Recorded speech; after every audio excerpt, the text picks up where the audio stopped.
What's up, guys? Welcome back to AVGL. We've got some more collegiate Dota. We got UCLA going up against CU. It's Colorado University. I didn't know that because I'm dumb, but we have figured that out because we have all the research to back it up. I'm Mike Loris, going to be joined by Jenkins for this best of three. Dude, how you doing today? I'm doing good. I'm excited to cast some college Dota. How are you feeling?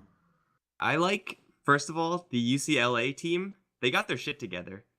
Like, all tagged up, all repping Soylent for. I don't know Oh if they're really yeah, sponsored by yeah, Soylent, but man, I mean they've done some back end work there. yeah. I can respect that, man. I remember when I was on Leviathan, and we were playing in, I believe it was a Summit 2. So back in the ancient Dota days, uh, the admins were always super happy that we were all tagged up with our Twitters and everything, and we were actually doing it as a joke to kind of ironically make fun of the people who would put their Twitters in their names. That was a big thing back then. It wasn't the streams in your names; it was the Twitter in your name, and we were making fun of people. So we all did that, and they're like, "Oh, this is good branding, guys. You this is good, you know." And we're like, "Oh yeah, we're good, dude." But I think these guys probably, it's gotten to the point where I think if they're a university team, they have Soylent in their name. They're probably actually sponsored by Soylent, right? Or is it Or is it they're a, just really big fans of Soylent. you think so? I mean, my brother drinks it. He says I feel like it's with universities, something. you never know. I don't I hear bad things about Soylent. It's illegal in Canada. You can't drink it, or maybe it wasn't approved in Really? Canada. Yeah, because they had people take it for a month. I think this was Ziori that told me this. They had people take it for a month, um, and like they got really sick and malnourished and stuff. And it's like they say it's a meal replacement, but apparently your body doesn't metabolize all of the things in it. And it's it's got the fat, it's got the protein, but I think it's like the bad versions of all of the things that you need. It's kind of like the cheapest versions. Apparently, I'm not a biomedical engineer or something. This is just what I hear. I don't mean to knock on Soylent, dude. They're not sponsoring the stream, are they? I don't think so. Oh, thank God. I'm pretty sure. I'm pretty sure not. The only guys we got here are respawn, and no one's repping the respawn tags in this game, which is unfortunate. But you know what? We got ourselves a draft. We have ourselves a draft. We have a very early Tinker ban, a little bit of an early DK ban. Outside of that, things are looking pretty much par for the course. As Gyrocopter Disruptor get picked up for Colorado here, UCLA, and Naga Siren first pick. Don't really get to see Naga Siren anymore because she's always banned. Maybe that's just me. Yeah, it's a pretty rare hero for that reason, which is it's a funny reason to have the hero be rare. It's kind of like you don't see Omni or Tiny anymore either. Not because they're not good, it's because they're just banned in every single game. That's kind of the unfortunate thing about this kind of three bans thing. Each team there's six bans total in the first phase, as opposed to for years and years it's been two. So we've seen a lot of heroes in the pool, but Tiny Naga, Lycan with some teams, and Omni Knight, yeah, looking like basically permaban. So I find Naga to be pretty interesting the way that she sets up team fighting. I like that I just like the fact that there's these big wombo combos. I think that's just really fun, interesting Dota, and seeing people respond to that. So I like seeing this hero picked up. And then actually, interestingly enough, Disruptor picked up in response to the Naga Siren. That's actually a great hero at uh, kind of turning around one of those song setups if they group up around to kind of try to get the big wombo combo with the Naga Sleep into some sort of AoE ability. The Disruptor can actually turn it by dropping down the Static Storm, disrupting whatever combo they're going to do, and of course doing all that damage, that silence Gyro with all the magical burst in an AoE. These are really great heroes for turning around the team fight. So I like this. Oh, nice, we got a Dark Willow pick. That is a good hero. Dark Willow do some really, really nasty things. Just defensively, like at the bare minimum, just having a point click stun that I believe you can split out of as Naga Siren. You could definitely debuff it with Aphotic Shield and stuff like that. So I mean, it's not completely a hardcore stun, but having those tools, the gigantic disable of the Brambles, the Terrorize, which is I would say probably one of Dark Willow's strongest tools, especially if you're going for all of this gigantic team fight, is very kind of combo based for Colorado here. So the fact that they are going up against a Naga Siren is going to be somewhat problematic. If they don't catch her in one of those things, then a song after you static storm someone, and you're pretty sad if you're a CU. But I definitely like how they have a little bit of direction here with this draft. Dark Willow, I would say most of the time nowadays is like 10 times out of 10 probably just gonna be played as support. So with the disruptor, maybe it's gonna be just a couple of dual lanes because I haven't seen a lot of Dark Willow, but I haven't really been impressed by her ability to roam around and really cause havoc. At least Oh not to yeah, the same yeah. degree of like a Sand King. Yeah, the thing is, she has a decent attack animation, so for that reason, she's an okay roamer. But it's not something like a Tusk that can set up with the shards. You do have the Bramble Maze, but it's not. It's okay. It's definitely okay. I don't want to knock it. It's definitely okay, but it's not as like crazy good as the Tusk. It's just so easy to set up with the Tusk, and so is the Earth Spirit. Actually, that's a really good example of it here. It's so easy to get on top of people, so easy to harass people with the Orb of Venom. Very tanky, beefy. You can kind of right click people down with that Orb of Venom. Do a lot of harass. So it looks like that's actually going to be Dark Willow core, which is I think that's the most common place that I'm seeing Dark Willow being picked in, at least in USC's pubs, is in the middle lane, and kind of playing it as like an Invoker Storm Spirit kind of hero, where it's this kind of magic damage based semi carry hero, but a little bit more active, kind of like a Queen of Pain. So she's going to be looking to fight early and just get some levels in the middle lane, and I do like it in the middle lane. I think with that ulti. She has two ultis. The first one, the one that does damage. If you get a Veil of Discord, you pick that up, you get a Blink Dagger, maybe even an Orchid. You can just blink on top of somebody. The amount of damage that does, if you can time it so that you, as that little whatever butterfly is flying around, you can kind of time it where you're walking around them so that that butterfly is always hitting them. And with that Veil of Discord, it does like 1,500 to 2,000 damage. It is absolutely absurd the amount of damage that does. You can kill somebody from full to nothing in a single Bramble. Just Bramble Maze. You don't need to time the stun. You don't need to do the fear. Nothing like that. So I think as a middle laner, it's really strong. And Viper's actually a great response to that because it's all magical damage.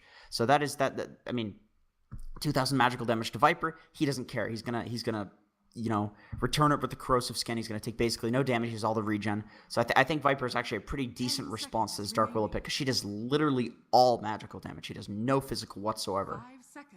You're also looking at Disruptor, who's an overabundance of magical damage. Earth Spirit, same exact thing, and even Gyrocopter. As far as carries are concerned, like Gyrocopter is, to be generous, let's say 50-50 in the physical magic, but is mostly going to be a magical threat. So picking up heroes that get magic immunity, will get BKBs, magic resistance, any of that will be really, really powerful here for UCLA. Looking at a hero like Beastmaster, we've even seen maybe not as a first item, but Beastmasters prioritize just initiation and just tankiness. If you get a pipe, if anyone from UCLA gets a pipe up against CU, suddenly they just don't do any damage anymore, and that's usually not that good. You usually want to be doing damage. Pro tips here on the AVGL stream. Yeah, but damage is pretty strong. I think it's definitely better than good. Losing HP. In my opinion. UCLA, though, are very single target focused. Like Beastmaster with the attack speed, pretty good with the Viper, but with the Naga Siren and the Bane, not really your most aggressive kind of pushing heroes. Really want to see some power coming out of this last pick. Should be coming from the safe lane, and with Terrorblade already banned out, I guess Lycan's not bad, but I don't know. Do you really want to do Lycan here? Let's see. Lycan is not the greatest versus Disruptor because, well, it is a very squishy hero. You can definitely kill the Disruptor with the units. Oh, wow. Well, that didn't even give me time to think about that. Look, Alchemist. All right. Well, so that's going to be a carry Alchemist. Probably not a carry Naga, I would assume. Well, actually, it could be either. I think the Alchemist played in the support capacity is pretty good because with the unstable concoction setup, you can get a Meteor Hammer and you can unstable concoction, Meteor Hammer, and then unstable concoction is up again for after the Meteor Hammer stun is over. It's ridiculous. So I think that this hero does work in a nice support capacity right now, especially with all the buffs to the talents of that unstable concoction. However, I would say that if you're looking for Meteor Hammer setup, Naga already does that, you know? So I would say that this is actually an interesting kind of weird draft because Naga and Alchemist kind of, as a carry and as a support, these heroes both function very similarly. You're either a Meteor Hammer support or you're this Radiance-based kind of late game split pushing carry. And an Abyssal Underlord is selected. Pretty good against Alchemist, pretty good against Beastmaster, more magical damage, so I am concerned about how they kill this Viper if he really gets online. But if the Abyssal Underlord picks up that new item, what is it called? Spirit Vessel. Very, very good against the Alchemist. You can tear through him with the Firestorm because it does percentage-based damage. Alch has a pretty high HP pool, being a strength hero. With the Armlet, you can kill him if he goes for an Armlet very easily because he's sitting at 10% HP or something. Get a Spirit Vessel. It's even harder for him to heal through that. But I am genuinely concerned for CU in terms of how do they kill this Viper if he has a decent lane. And I think that against Earth Spirit and Dark Willow, he should have a decent lane. Earth Spirit's not a hero that really deals with a Viper very well in the middle lane. Dark Willow does all magical damage to the Viper. I don't think he's going to give a damn about her magical damage harass because he's going to return that with the corrosive skin. And then also, I think that if Alch gets kind of huge, they have all of this damage over time on the Dire side. And how do you kill a Viper with damage over time? He builds a hood. He builds these regen items. He has the magic resist, Viper, and then as well as the Alchemist. He's also got the regen. And if he gets a pipe on his team, it's going to be pretty damn hard to kill these heroes. But it's pretty hard to also play an Alchemist just in Dota right now in general. I don't think it's a very good hero. So, it's definitely like a high execution that they need to play this hero functionally in a game of Dota. It's not the easiest. USCU can actually do pressure-wise. They definitely do have the type of overarching strategy that rewards them for playing aggressively, trying to go for these early game kills, trying to maybe take down towers. They're not really the best at doing that, but just constantly hunting down for kills. And if you do that, if you are able to get a foothold, namely into the Radiant jungle, then Alchemist can't really safely farm at that point. It really is just about getting out onto the map and asserting your map control as CU, and it is therefore going to come down to these lanes. You already mentioned how really of a mess this mid lane is going to be for CU, but Alchemist is going to go towards the bottom lane versus Underlord. I can't see this going that poorly for the Underlord. I don't give much credit to Alchemist as a laner in general, and Underlord up against two heroes that can't really threaten him a lot. This looks like a pretty free lane here for CU.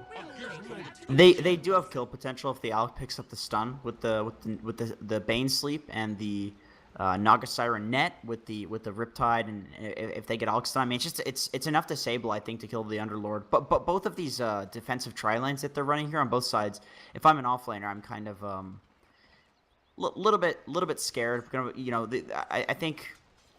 Yeah, I think if the Underlord can gain a lead in this lane, like if he can survive the first couple of minutes, then yeah, definitely, I think that it's going to be pretty hard to kill him. But I think we're going to see a lot of fighting in the early levels because the Radiant should know this, as well as the Dire. I think Beast could also get kind of if he starts whipping out axes at the gyro and at these supports, he's going to start doing a serious amount of damage. You can see that they're both offlaners are getting zoned right now because.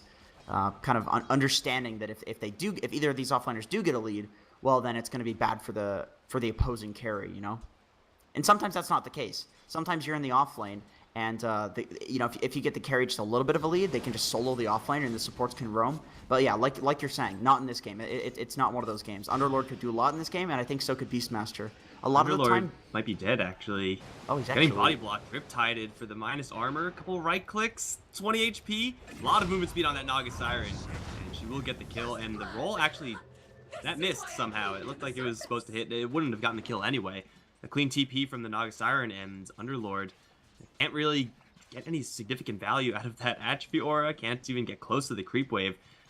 Definitely similar threats, I would say, on the top lane, but not right now because the Earth Spirit has already left. They will set up for the missile on the Beastmaster. They really have going level hard. 1 barrage, but level 1 barrage is definitely a shadow of its former self. So can't get the Beastmaster. Yeah. The UCLA to get first blood. Pretty clean here.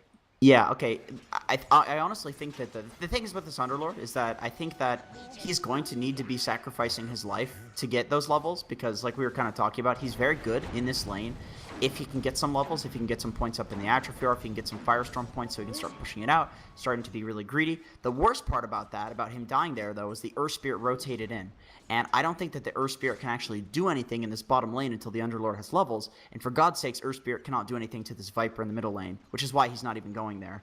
So the Beastmaster is getting some free space on the top lane, and look at this. He's actually cutting the creep wave right now. If the Earth Spirit was here, he wouldn't be able to comfortably do this. So really the worst thing about the Underlord dying there is that the Earth Spirit rotated and kind of made his own game very, very difficult. In pubs, I always tell my supports, like, if I know that coming to my lane isn't going to do anything and I'm just going to die anyway, it's like, yo, cancel that, you know? But it's so hard to know what you can turn and what you can't, what's going to actually ruin the game. But Beast is getting a lot out of this as an offlaner right now.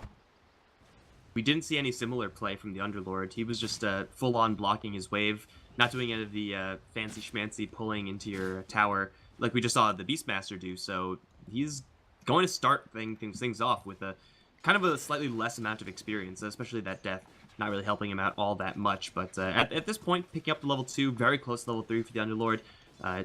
With Bane and Naga still chilling this bottom lane, then yeah, they can still put the pressure on and go ahead and kill him. But it seems like the Underlord, you know, maybe a little bit ignored here, as Naga Siren's actually going off and about. I'm not really scared of a level 1 Naga Siren who's already showed off Riptide, so probably better to get level 2 and then take a trip out. They're still trying to poke at that Beastmaster. Earth Spirit at this point is doing that job, but so far pretty much fully unsuccessfully. Yeah, I think if the Earth Spirit stayed up here, they could keep this beast at kind of level 1, which is good. Although it's a Beastmaster, so he'll probably recover, but when you're playing a 4-roll, you kind of want to look at the, you know, okay, can I snipe the courier? Should I just be picking up bounties? Is there lanes that I can kill? And I really think that on the middle lane, you know, unless he picks up this double damager, and actually maybe he could potentially kill the Viper with this, that, you know, that changes things. The math works, I think, if he picks up this DD. Okay, they're giving it to the Dark Willow because she has a bottle. But basically what I'm saying is really the Beastmaster is the only person that he can harass out in this game, especially as just a level 1 with just the rolling Boulder. So, but he went towards the middle lane. It doesn't really know what he's. The thing is, as a level 1 Earth Spirit, it's kind of hard to. You can kind of fall off where there's no lanes that you can really pressure that hard. But pinging the top lane, it looks like he's going for this. Although the Beastmaster is actually doing a lot of damage to Disruptor. The missile's gonna come in and they'll buzz him down eventually. The Thick, great name on the Disruptor, is just gonna take a lot of damage from that Beastmaster, but does fall short. Level 2 axes you don't really want to mess with. It was at the same time UCLA looking for a setup onto the Dark Willow over in mid. They know she has Shadow Realm. They don't know what she has other than that. Could be the Bramways, could be the Cursed Crown. If they did try to go for that, it turns out to be the Bramways, and it is, then definitely difficult to get in there and actually get the kill. Despite Dark Willow's burst damage, you know, she's a pretty easy hero to just straight up kill. Right now she's level 5, so her health pool is, you know, not absolutely terrible, but in general that's the issue with the hero. If there is an issue with this hero, it's she's paper thin. Yeah, that is definitely, like, if you have any disabled to disable her through the Shadow Realm, and you can go on, like, initiate on her afterwards. Yeah, she is completely paper thin, and as a core, that's something that's pretty dangerous, because she's gonna be sitting on a lot of net worth, as kind of, you know, being support paper thin though. So yeah, it's potentially dangerous. Bramble Maze initiation on the Viper with the ulti. Get him, Viper Strike, do a lot of damage to the Ember Spirit, but not quite lethal. They were going for the Underlord at the same time, but Alchemist with this build of 203, though he does have an armlet and hits pretty darn hard. Oh, the Underlord's gonna pick a fight with the Bane and just die. He was fine if he just went down the lane, but he really wanted that rune, I guess. Bane was looking like he was gonna go for the rune, and then just didn't. So not really sure what happened there for the CU side, but at the end of the day, they still get the kill on that Viper. Dark Willow gets a little bit of blood, and is looking for that acceleration. And even if she doesn't get you know, a ton of farm, she's doing reasonably well in that department right now. She already has the Bedlam, she already has the Terrorize. These two tools, I mean, they're both ultimates, right? So they got to be pretty good, and they are pretty insane. Yeah, they're pretty damn good. One thing that I found with this hero, though, playing it in the middle lane, is that you can have a lot of the time a really nice early game, and it can be pretty. It's kind of like a Razor, where you can push a really huge early advantage, and it's really strong, and you can just completely make the enemy team feel like the hero's so overpowered. But then also, if you start falling off, things do get very, very dangerous because there's not really much of a way to come back online in terms of farming. Viper, much the same though. Very, very similar hero, exactly the same. If Dark Willow does shut this guy down, which it looks like he's actually, I mean, Dark Willow is doing an excellent job at that especially with the Earth Spear rotations. Viper can't really flash farm or anything either. He kind of runs at towers. If he can't do that, I mean, there's no really way he can get gold other than killing heroes. So both of these mid laners are kind of these like snowbally heroes that one of them could end up being really, really useless in this game. And it looks like it's going to be the Viper. You can see how scared the Viper is playing. He's gone through 3 points in poison attack, and at that point, you want to be dumping poison attacks into your opponent nonstop, really regardless of who it is. And he's just sitting back because of this, just the Shadow Realm harassment. It was Arcane Rune, and that is really, really a silly amount of damage from the Dark Willow. But now he's going to get a little bit of extra corrosive skin. They're going to look for the Brambles and the Bedlam. Unfortunately, looks like Halu didn't actually wait for visual confirmation that actually worked before he went in there, so that was a little bit awkward.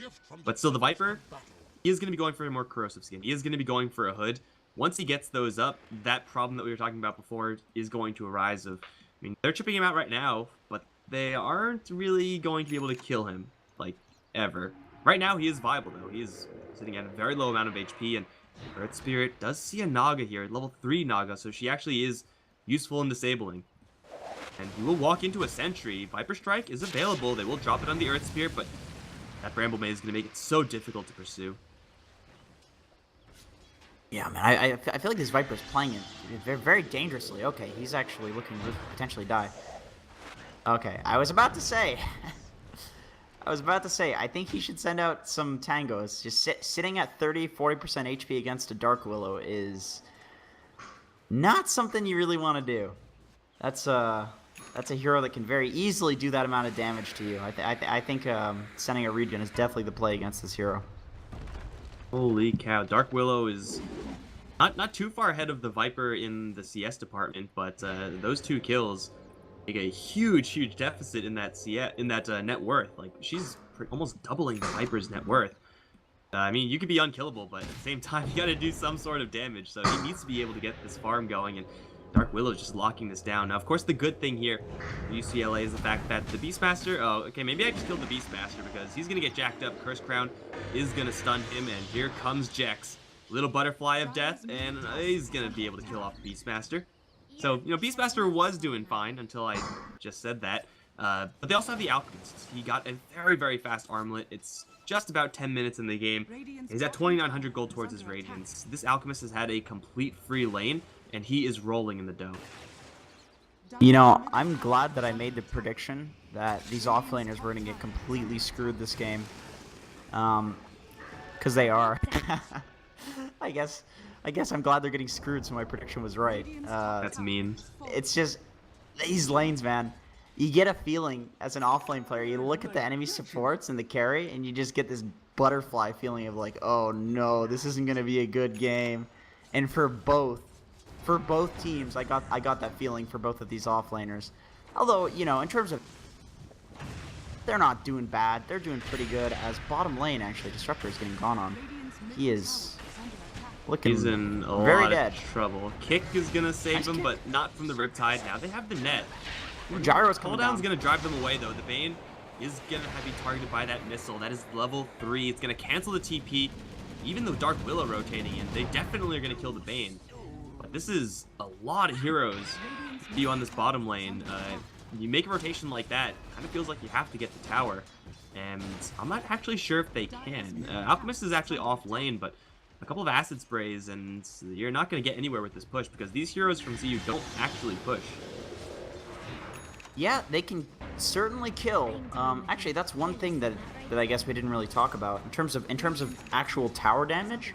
All they can really do is run all 5 heroes at the tower and hit the tower with these heroes. Because yeah, they don't do a lot of physical tower damage. Whereas on the side of UCLA, they have the Beastmaster, they have the Viper who's going to do a good amount of tower damage. Alchemist, not so much until he gets online. Gyro could be argued to be the same thing. He eventually does some good tower damage. But yeah, the tower damage, really, they have to kind of all run up the tower on the bottom lane. And they're actually making a really nice trade on the side of UCLA for this. The middle tower is so much better to get than any of the sideline towers because it opens up Roshan. Oh, Viper's actually, oh my god.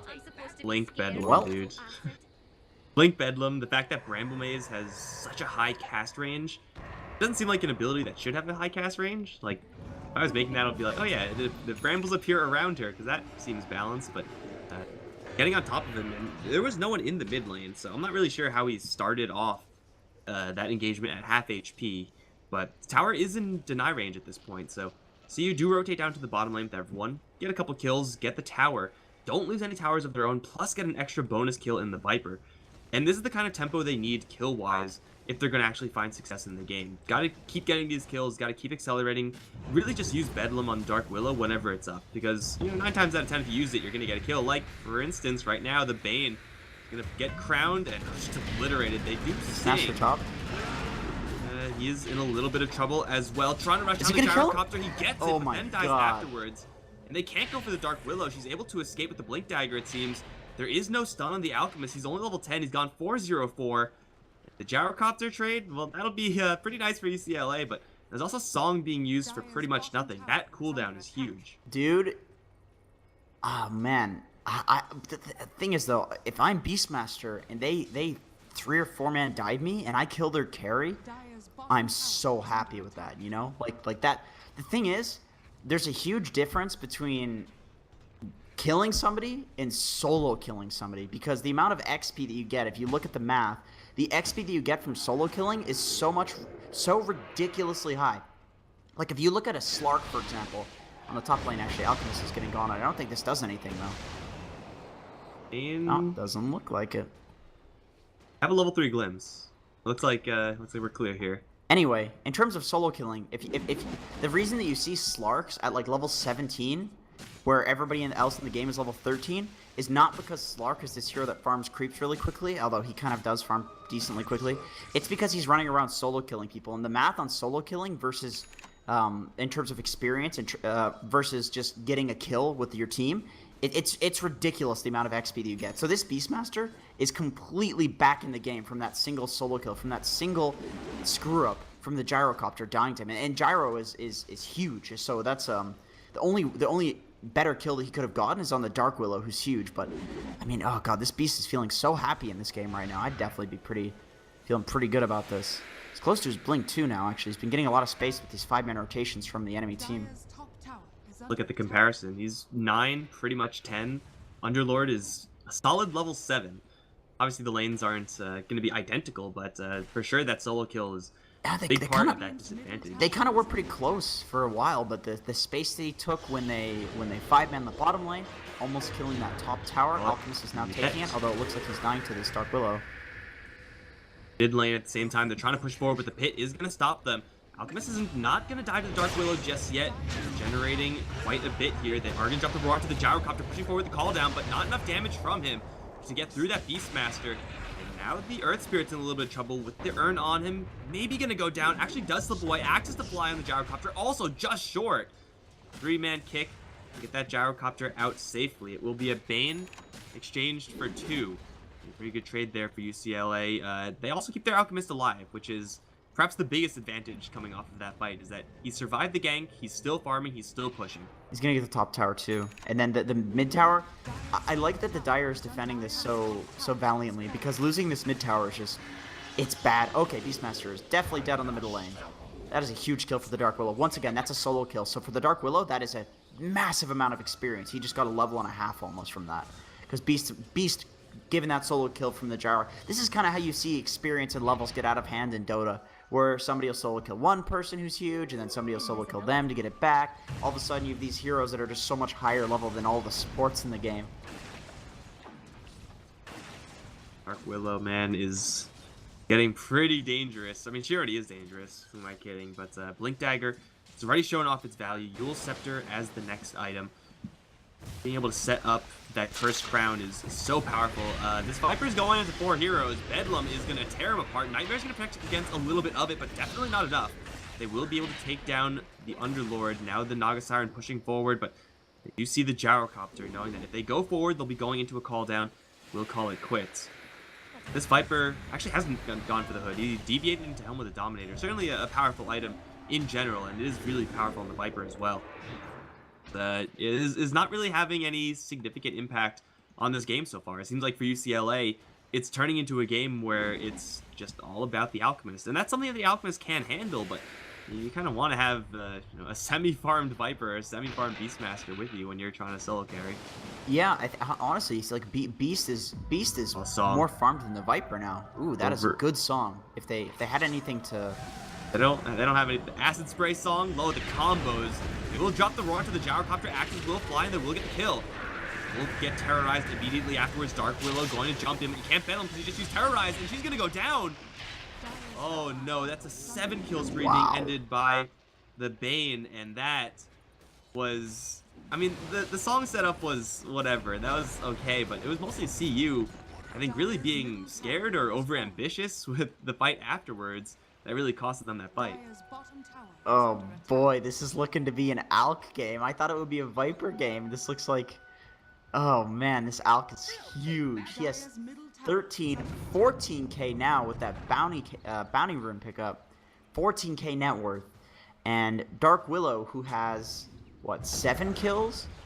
7 1-1. The Dark Willow is now half of the net worth of Alchemist, almost. That is crazy, even for Alk. Trying to get this Earth Spirit out of here. Viper once again in the thick of things, but is able to get on top of the gyrocopter. Do some pretty serious damage. Magnetize is ticking away, but the gyrocopter will get hit with that Riptide and will go down. There's a Viper Mud Golem in the area. They already used the Boulder, so it's not really that useful. They do land the Unstable Concoction. One more Riptide. Is that enough? Well, at least Silence can't quite get it, and now the field goes up with a Bedlam coming in as well. Lots of damage going into them, and that'll be an easy 2-kill for the Underlord. Gets both of them, including that Alchemist. Now they're onto the Viper. He is very tanky right now. He's trying to kite this Earth Spirit as much as he can, but the Underlord's coming in from behind, as well as a Cursed Crown and a Shadow Realm. That should just straight kill the Viper, and it will. The Bane will escape. Beastmaster, where are you in this fight, man? He's pushing top lane. They're pushing forward for more in mid. Jump forward, Dual Scepter. Dark Willow has another Bedlam, 2 seconds. Cursed Crown, Bedlam, and all the damage in the world. Bane, he's going to try to Nightmare and dodge it. Not going to happen. It's a double kill for this Dark Willow. Drops the 9-kill, but gets right back on the horse. Oh my god, dude, this game is total chaos, man. Like, that was a 2.3k gold swing and 4.5k XP that they gained from taking that fight. That out kill is absolutely huge. I think both teams are kind of getting overzealous and overcommitting to these fights. Like the Alchemist, for example, in that fight, he was running around at really low HP, and his ultimate was about to run out. Just feeling really, really strong after that engagement on the middle lane where Dark Willow kind of blinked in and died. Gyro's died 2 times since that engagement. So I guess kind of just getting overzealous because of all the kills that are going their way, feeling kind of immortal. But yeah, the Dire is certainly proving that, hey, if you want to overcommit into us, we're certainly gonna kill you for it. So that's yeah, game is back to about even. Well, 3k gold lead. That's not a huge amount when you're dealing with an Alchemist at 20 minutes, but it was looking pretty rough. But now, I mean, it's definitely a little bit more even after those kills. Although Beast wasn't there, so it'll be different when the Beastmaster is in the area.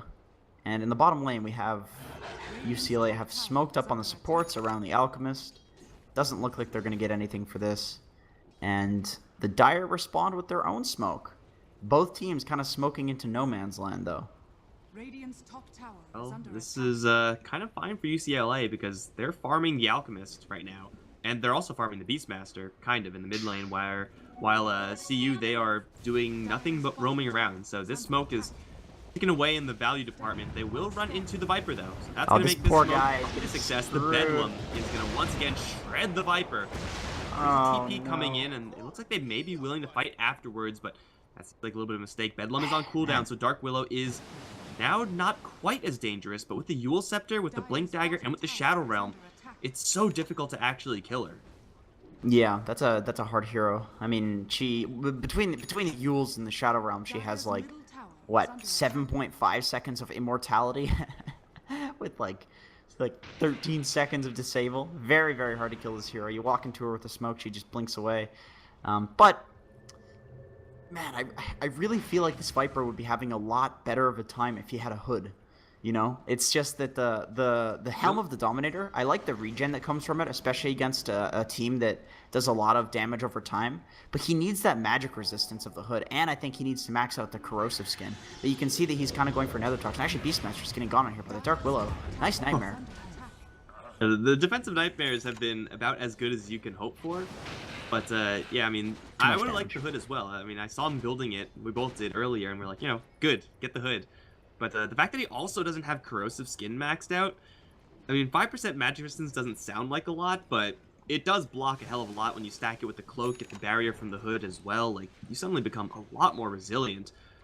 Nether Toxin's all well and good and everything, but I don't know, that 4th point corrosive skin, if he had it a couple of fights ago, could have done a lot of work. Another smoke is up now. Dark Willow pushing forward with a double damage. He's going to jump right on top of the Bane. Again, the Nightmare doing what it can. No, actually, now he has a Glimmer. Glimmer Cape, that's going to do a little bit more. And now they land the grip onto Dark Willow, but there's no damage going into her, so she will be able to Yule Scepter afterwards, but she will fall into an Alchemist. Alchemist is going to end up stunning himself right now, and he's hit with the Spirit Vessel as well, but now the sleep. Everyone stop. We'll look to set up on that Dark Willow. She doesn't have any tools. Nether Toxin on the floor. She can't actually leave. Gets canceled out of that Terrorize cast. And now the Roar goes off onto the Earth Spirit. Jowcraft is going to drop the call down, but he's not really willing to go into this many heroes. He'll try to go for the Bane off to the side, and he will get stopped by the Unstable Concoction. Alchemist now charging forward. BKB on Jowcraft is going to do nothing up against the physical right clicks, and the Underlord 2 will fall. The Bane, dude, that Glimmer Cape. I think that Glimmer Cape and that Bane play just won them that fight. Yeah, that was a really nice Glimmer. That's the thing with the Glimmer Cape is it's really good, but when it's best is when people don't know that you have it, because there's no invis on the side of UCLA. So obviously, you know, there's gonna be no detection, maybe minus some dewarding sentries on the dire side. So that Glimmer Cape, I mean, it basically gave him immortality. For the next fight, I'm sure that you'll see that the supports are going to start picking up detection. Yep, we have a Disruptor. He's got 4 dust now, 3 sentries. If that's not a rage buy of detection, then I don't know what it is. You know, I spam out. You know, it's like you just spam the sentries, you spam the dust as soon as that sort of thing happens. But yeah, the Glimmer Cape reveal is super important because they're not going to have detection. So really, this Bane, I mean, turning around that entire fight with that Glimmer Cape reveal in the most perfect way, obviously worked out for them immensely. Terrorize was canceled in that last fight. It's not like a channeling ability, but the cast time is actually fairly long, so you can't really just immediately get it out. So the Dark Willow getting isolated because of that grip, and yeah, definitely not fun times for her. And now looking at this Viper, he is doing exactly what we thought he would be doing. He's got the extra stats from the corrosive skin that's going to push the magic resistance up to 31 just from that ability alone. He's sending his foot out straight too. for the pipe also. So he is going to be like 50%. No, he's already at 56. Wow. What are we looking at? Like 65 something percent? Yeah, 60 something. Really, the great thing about having this Hood and Helm of Dominator combo is that as his strength increases, he gets that that strength bonus to his regen. So while, you know, it looks like the Hood doesn't provide all that much regen, what is it like? Or the pipe, you know, something like 10 regen. Really, it provides, you know, 20, 25, 30 as the game progresses, but not going to be enough to survive this smoke, I'm sure. I'm pretty sure Dark Lord does well. Pretty much enough damage to, yeah, he's, well. He has the hood, though. Well, we were just talking about how Viper is tanky, but the unfortunate thing is he's so far behind this Dark Willow that it doesn't really matter. So it's, I mean, now that he's picked up the hood, that barrier is going to be good too, I think. The fact that it considers your magic resist as well, it's gonna give him a lot of effective HP, that barrier, especially because he can give it to his team with that Pipe of Insight. So one sec, what's his so he gets 43.3% extra HP regen from his strength. So he's gonna be sitting on a decent amount of regen, which is gonna make him a lot tankier than you know, just the magic resist. Of course, you know, we're talking about the Viper because I think we were both expecting a little bit more from him. There's also an Alchemist in this game, and this is the type of kind of difference you want to see when you're playing an Alchemist. You are not quite 6-slotted, but you're very close to there, doubling the net worth of the Gyrocopter. So add Gyrocopter and Dark Willow, and they're not even at your net worth. This is an Alchemist that is ready to rumble, and he is going to have a little bit to actually help him out. That Pipe Barrier, being able to shield him just a little bit more is going to be incredible. And of course, you have Inner Beast, which is such a powerful ability for an Alchemist. He is ready to go, and we'll see if he can actually do anything in this next engagement. They also do have the Naga Siren with the Meteor Hammer. We'll see how good Jay Pinto is with the cast. It shouldn't really be hard. It really isn't, but I think sometimes like server ticks come into play here. They fixed that though. Oh, here we go. First time to use it on the Dark Willow. You channel it up, you cancel the song with the Q, and it's not going to work this time. Gets into the Shadow Realm, still gets stunned with the Bedlam. Is going to turn around and annihilate that Naga Siren. Well, again, there's like sometimes it works, but sometimes the server ticks in a weird way. I believe that's like why it only works like half the time. Brambleblaze is going to stop the Alchemist support. He is charging in. Is going to take about no damage here. Curse Crown is on him. Oh, they're really going in. Gonna split it off and look for the concoction. That Disruptor is gonna take it to the face, but the Alchemist has gone a little bit too far. Dark Willow with the Bedlam is gonna start to retreat as the Gyrocopter can pop the BKB. Trying to go for the Alchemist, but he's okay with this as long as he's able to survive, and he will do just that. Terrorize is gonna go up, but it's a little bit too late. Static Storm as well does connect onto 2, but again, it's too late. They don't layer their spells correctly, and they may lose their Naga Siren, but Alchemist is so tanky, you don't want to be focusing him as a Gyrocopter. You want to focus everyone else. Yeah, I mean, that is for sure. Actually, I think Alka is traditionally considered to be a gyro counter because you just kind of run on him and munch him down with with your physical right click. Gyro typically builds into a BKB. You do not give a damn if you're an alchemist. Dark Willow just used the ultimate from the Viper, but the Glimmer comes out. And he has the barrier pipe ready as well. They're going to split their difference onto the Beastmaster as well, but here comes the Alchemist straight into the middle of the fight. Shreds the Gyrocopter. They will be able to get only the Underlord out, tries to get both of his allies, ends up getting neither of them, and now the Dark Willow's in a little bit of trouble. Bedlam, split him into one too many units, will get torn to shreds. Extra Thick also showing himself off. They do have a net, and they do have more than enough damage to kill off this Disruptor several times over. He's dead. Meantime, the rest of UCLA go straight to the Roche Pit, going for the next objective. All of a sudden, this game, dude, the Alchemist shows up and he's pretty powerful. Okay, dude, this Alchemist 8-second unstable concoction cooldown reduction is ridiculous. Without the Octarine core, he's got 100% uptime on that unstable concoction. What I mean by that is he is always either channeling it or it stuns somebody. So once he's thrown it and the stun is done, it's up again. That's ridiculous. And then with the Octarine core, it's almost got 100% uptime on the stun itself. That is completely ridiculous. You'd think that a carry hero would go for the attack speed, but the cooldown reduction is just so ridiculously powerful, especially with that Octarine core, how much you can throw that out. And that is a powerful, powerful stun, man. 800 max damage now that he's level 20. 800, and it has 2-second downtime. That is just absolutely ridiculous in my opinion, man. That is so strong. I'm really excited to see this 800 damage concoction, actually. With how many concoctions he's been throwing out in these fights, really, he doesn't even need to do his right clicks anymore. I mean, he's doing all of his damage through the Radiance Burn, through the Shiva's Guard, through the unstable concoctions and his acid sprays. Kind of this ticking damage over time, but with those concoctions, man, it's going to be crazy. This guy's throwing bombs. This guy's like North Korea, except he's actually throwing bombs. A more successful North Korea. That's the Alchemist right here.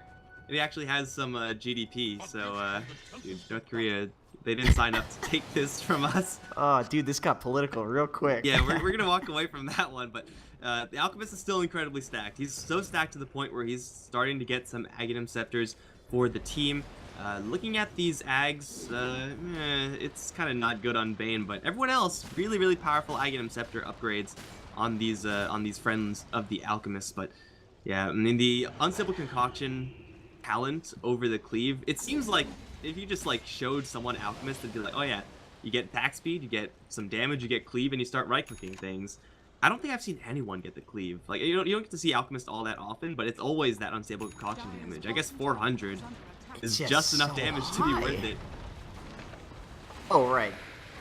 I wanted to say with the Naga, actually, they changed it in the most recent patch. It's the Naga sleep. It has 0.4 second. What's it called? The time after you cancel the sleep. So basically, now you can get out of it, but she can also guarantee to get the Meteor Hammer off. And the damage on the Gyrocopter, they didn't even hit him. Not a single time. That was a Brain Sap, that was Acid and Radiance, and he got messed up. And he does have the Aghanim Scepter upgrade now. So Upgrades call down. That's not right. Literally unplayable. That's Ice Frog, that, please. dude. That's the old one. Upgrades call down. Adds a side gunner. That's not call down. Everyone knows that's how call down works, but yeah, I mean, he is gonna take a pretty hard hit from this Midas Armor. The Alchemist is just this battering ram, and they're gonna drop a call down on him. Aghanim Scepter upgraded call down, and now here comes the song. 2 of them are clumped up, 3 of them, in fact. Looking for the Meteor Hammer, lands onto 2. And you get the BKB off, and the Terrorize is gonna keep the Naga Siren separated from the rest of her team, so she will go down for this. In exchange for that Disruptor, but the Alchemist needs to back off right now. He's low on the health pool and needs some time with his ultimate to regenerate back up, but it's still on cooldown. We'll chuck out a couple spells and try to cheese out this Viper, but they don't really have any damage, at least no damage tools that are willing to go in. I don't know if this is time for UCLA to keep pushing in. They are really, really banged up and worse for wear. Probably be looking to back off here. Or at least like suicide They're for the not ages. 100% sure. So I'll be curious to see who this Alchemist gives this first Aghanim Scepter to. Maybe the Viper to start chucking out those Viper strikes. Okay, they do have the Aegis, so really looking to get this tower. Where'd that stun go? I heard Alk use a stun. I think it was Stealth. It didn't do anything, so it doesn't really matter. You're just gonna jump right back to the top lane, start farming that one up. Yeah, you get the really, really super high cast range and cooldown reduction on the Beastmaster Roar. I think it's pretty much the same thing on the Viper. So you just make their ultimates just in general better. The Naga Naga Siren, Song of the Siren to heal is so powerful, but you don't really use Song of the Siren to counter initiate. So it's usually like not a high priority. And then Bane has one too, and it's terrible. Bane's is ridiculous. What is it? Anybody? 1.5 second cooldown brain sap. Oh, okay.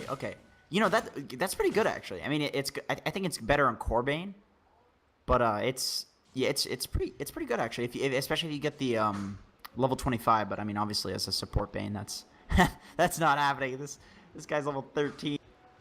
But yeah, I mean, it's not bad. It's just I don't think it's as good as the other ones in this game. He doesn't need to be the damage dealer in this game. They have ridiculous amounts of damage already. So I think the Beastmaster, honestly, giving him the Ags would be good just to make these fights a little bit. Oh, they give it to the Viper. Okay, well, that's I mean, that's also gonna make the fights a little bit easier because you know he's chucking out these 10-second cooldown Viper strikes at like a pretty huge range, and he probably will end up going for the Viper Strike DPS talent at level 20, which is gonna make it do even more damage. Basically doubles it, which is crazy. Although I would like to see this Beastmaster get it, just because the I feel like they're kind of getting kited around in these fights, which is allowing the Dire to do a lot of damage with their kind of massive amount of AOE stuff and their kind of poke damage. So I feel like some sort of thing to stop them from getting kited, which of course the Viper Strike is going to help that as well. But definitely the Roar is something that could also help in that case. It might just be the fact that Beastmaster, for whatever reason, hasn't been able to use this Blink Dagger very well. Like, he has Blink, he has Roar. That is, like, as rock solid of a single target initiation as you can possibly ask for, but it just hasn't really been used. He tries to use it on the Dark Willow. It was close, man. It was close. Aghanim Scepter would not have helped there, just for the record. But, yeah, he will still have that tool, even though he isn't going to have that Aghanim Scepter upgrade. And, you know, kind of bottom line, the Viper Ags upgrade is very, very similar to the Beastmaster's one. And they're actually charged forward with the Earth Spirit, and the Alchemist is going to go into 4 heroes. BKB is up, so the Bedlam is absolutely nothing. Roar goes up to the Gyrocopter, no longer doing any damage, and kind of isolated from the rest of his team. Right goes to the Alchemist, and now the Radiance Burn is starting to stack up. Another Concoction goes out, and they sing to drop the Meteor Hammer onto the Gyrocopter, yeah, and the Underlord as well. Alchemist is going to get to work, double kill for him, and the Dark Willow's no longer doing irrelevant amount of damage. They'll stun up the Earth Spirit. Now, the Gyrocopter's forced to buy back. But no one has lost their life yet on the UCLA side. Alchemist is still at full HP. He has to back off, wait for another Chemical Rage. Buybacks are not here for CU. They're going to try to go for the Naga Siren. Looks like that is actually dodged by the invisibility from the Glimmer Cape. In the meantime, Beastmaster, because he's Beastmaster, able to take down mid-racks faster than his friendly Alchemist. Yeah, that's what happens when you get all these supporty teamfight items. You don't do a lot of right-click damage. The Bedlam is going to shred the Bane in the end. They will get a kill for the Dark Willow, but it's on a Bane. Who cares? You gotta handle this Alchemist because he's handling your Gyrocopter. Easy setup for a kill. And now looking at the Dark Willow, Shadow Realm makes you untargetable. You still take the Radiance Burn and the Acid, though. And I don't know where she's going to actually get out of this. Linked Sphere gonna block the unstable, but the right clicks, man. The Radiance canceling. That Blink Dagger terrorized. Try to run the other way. I can't even click on her because that's how powerful she is. She does survive, but the base is in shambles, and the Beastmaster's looking for a little bit more. He's gonna try to get onto the Disruptor. He's gonna fall short. It will. What? Why is the Earth Spirit? I don't know why the Earth Spirit's over there, but he died. Out of Viper Strike onto the Underlord. It is going to be Aghanim, so he'll have another one in just a few seconds. Concoction goes off onto the Disruptor, and look at that damage. Plus 400 right there. Double kill for the Alchemist. Another BKB is up, protecting him against Jax. Triple kill for the Alchemist. And now it's just the Dark Willow. As much damage as she can do, it is not enough when there's a BKB on the Alchemist, because she does actually zero. GG well play is called. Well, I think that this was an out game. This is one of those games where you realize that basically what you were saying in the early game. They needed to control up this Alchemist jungle. They needed to stop his farm.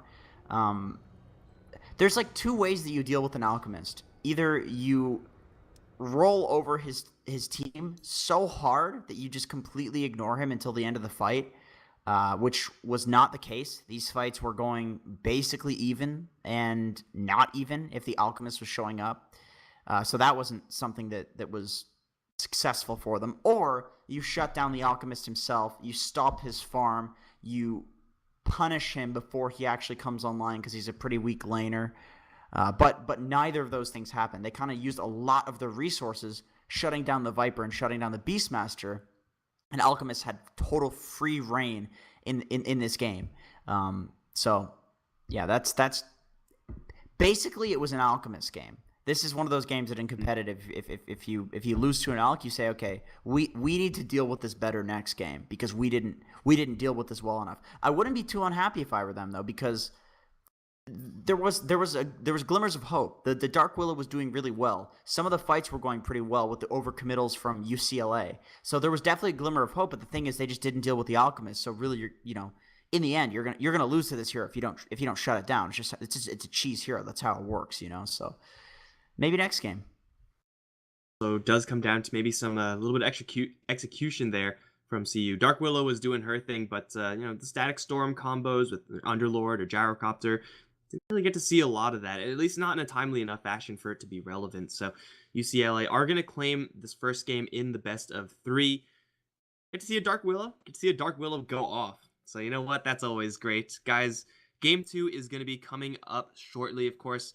This is AVGL. It's brought to you by Respawn. So if you want a new chair that's not some random-ass Staples chair, which is what I'm using right now, check out Respawn because their chairs are actual real chairs for sitting in for long periods of time.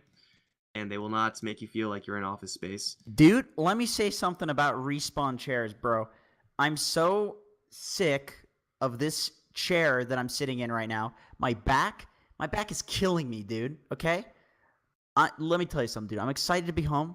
I'm excited to be able to go to the local grocery store, get whatever I want. There's people around here. I can go party hard with people.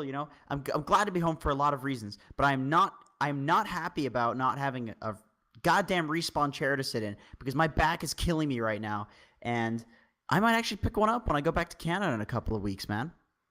That's what I have to say about Respawn chairs. You've had the taste of the high life. I have, and now you can't go back. So I don't think Respawn they don't tell us to say this, but apparently they're really addicting. So you guys got to be careful. I don't think the Surgeon General has said anything about that, but that's the thing, is that I feel like I need my fix, Hey man, y'all got any more of those Respawn chairs? No, but I actually am so sick of this chair that I'm sitting in right now. There's a nail sticking into my buttocks, and I'm sure that's good for your back somehow. And my posture is just awful, yeah. And I'm getting a new chair. That's for sure. We're getting a new chair for Jenkins, guys. Game 2 is going to be coming up shortly. Don't go anywhere. You don't want to miss it.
Guys, welcome back to AVGL. We're watching UCLA take on CU, Colorado University. Currently, UCLA are up 1 game. It looked like a Viper game. It was actually an Alchemist game in disguise, and CU, a pretty good performance from I think on an individual basis, but in the team play it was a little bit lacking. So we're gonna see if they can shore those holes up in their gameplay. And I'm Mike Loris, gonna be joined by Jenkins for this second game. Do you think they'll go back for the Dark Willow? I want to see another Dark Willow. I'm always up on that hero. I think he played it really well. I think he it was very clear that mechanically he knew what he was doing on that hero. We saw him a lot of the time just be very confident in his bramble mazes, and he'd walk into fog using the Bedlam 1, I guess, whatever.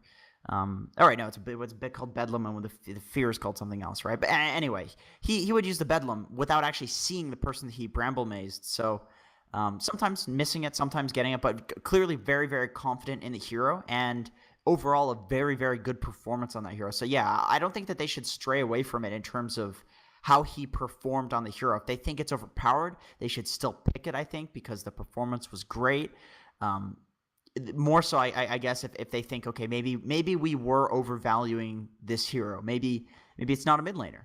Maybe it's an off laner. Maybe it's a support on that 4 role. Maybe it's a 5 role. So there's a lot of different things that they can think about it. But yeah, in terms of performance, he did great. I think if they still think it's good, they should still go for it. It's just that execution-wise, they need to recognize what heroes they need to focus. We saw them going on the Viper over and over and over and over again, and on the Bane too. We saw them going on the Bane over and over again with those Smoke of Deceits. And the thing is, taking a smoke for a kill isn't necessarily good. It can actually be a huge waste of time.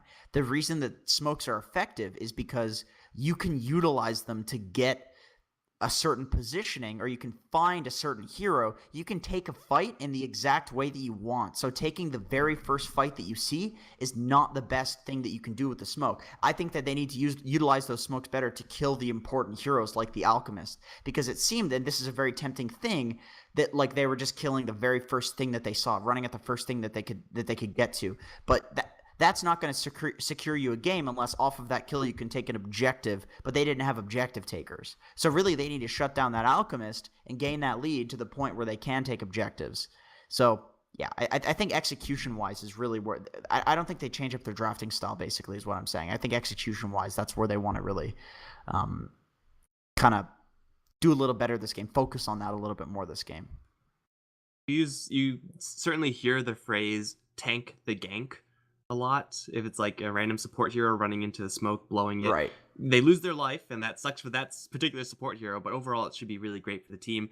I think the only exception to that is if killing that hero, like if say you run into a disruptor, kill him off, then that enables you to go for a Roche or you go for a tower.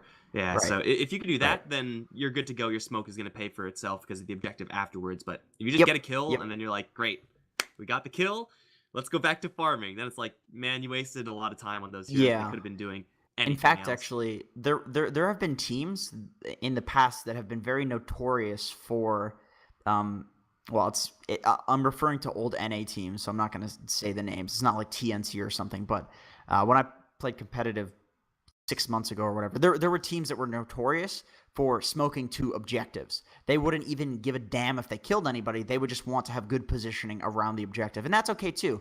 But you need to have good objective takers. You need to know that you're able to fight given that positioning. And I don't think that was the case in that game with how farmed the Alchemist was. So yeah, they definitely need to kill the right heroes. You see a lot of tier 1 teams do it where they'll have an opportunity to kill like even 1 or 2 heroes will run into them and envision, and the initiator won't go. And the reason for that is because they're looking for a specific target. They have a specific plan for that Smoke of Deceit, and that's really all it takes. Whenever I, competitively speaking, whenever I lose a game, I guess it depends on the team, but what I typically like to think about is generalizations about the game as opposed to, oh, the Alch did this, the whatever did that. Generalization. So I think a good generalization to take out of that game is we need to plan our smokes better. Not necessarily we need to smoke to objectives or we need to smoke to do this or that. I think you can go more general and say we need to plan these smokes better. And I think if they think about that, then they definitely have a chance in this game, because really just thinking about it, a lot of the time that's enough to to make a team look so much stronger in terms of their execution. Just literally just having it in their conscious mind. Because subconsciously, everybody thinks about this in Dota. We've all played thousands of games, but you need to be thinking about it consciously. So that way, when you have the opportunity to go on somebody, you have the instinct will kick in. Where okay, that's not the plan, So I think this game will be a little bit better because it just takes a generalization from the game kind of to move on to the next one, have a much better performance in the execution. You have a little bit of extra team fight in this opening phase, getting the Naga Siren for themselves this time, partnering her up with the Jakiro. Not the premier combo, that's Disruptor, he's on the other end, but still Jakiro works pretty damn well with Naga Siren just in general. You can really poke and prod in those lanes really effectively with both the Jakiro and the Naga Siren. So their aces there, Song of the Siren into Macropyre Ice Path. That is really, really powerful, especially if you have the Meteor Hammer to keep them in that dot of the Macropyre and the Dual Breath and Liquid Fire. It's insane. But UCLA do have some combo breakers of their own. Disruptor with the Static Storm, Night Stalker. If you can assertively get on top of the Naga Siren with that Crippling Fear, well, then you're not going to have to worry about that Song of the Siren. So we don't get to see Night Stalker all that often. It is certainly a hero that is, I would say, on average, going to be solid. But up against heroes like Naga Siren, who really need to get their one spell off at that perfect timing, or up against heroes like Storm Spirit, he is an absolute ace. Yeah, I'm inclined to agree. I think Night Stalker. Yeah, I mean it's exactly what you said. He's really great against those kind of very tanky because they're mobile heroes. Maybe not. Maybe tanky is not the right word. Hard to kill because they're mobile heroes. He's very good against those. But I also really love Night Stalker against very important to disable supports, but supports that you don't want to necessarily use an ultimate on. So I consider the Night Stalker silence to be kind of like a pseudo Doom because at night it lasts so damn long, and on these supports they don't really get items that allow them to take off silences. So Naga Sirens, Dazzles, Oracles, these heroes that need to be disabled, but you don't want to doom them because there's going to be heroes that will shred you if you doom those heroes because you need to doom the core.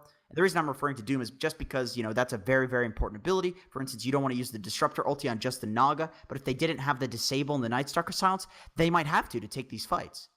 But, of course, with the Night Stalker, they can just very easily silence a hero that needs to be silenced and then take the fight to whoever is doing the most damage, whoever is the most threat on the enemy team, because the Naga's not a threat. Speaking of threats, that is a Monkey King. That hero does a lot of damage. And I think he's pretty underrated, honestly. I think this hero is pretty good.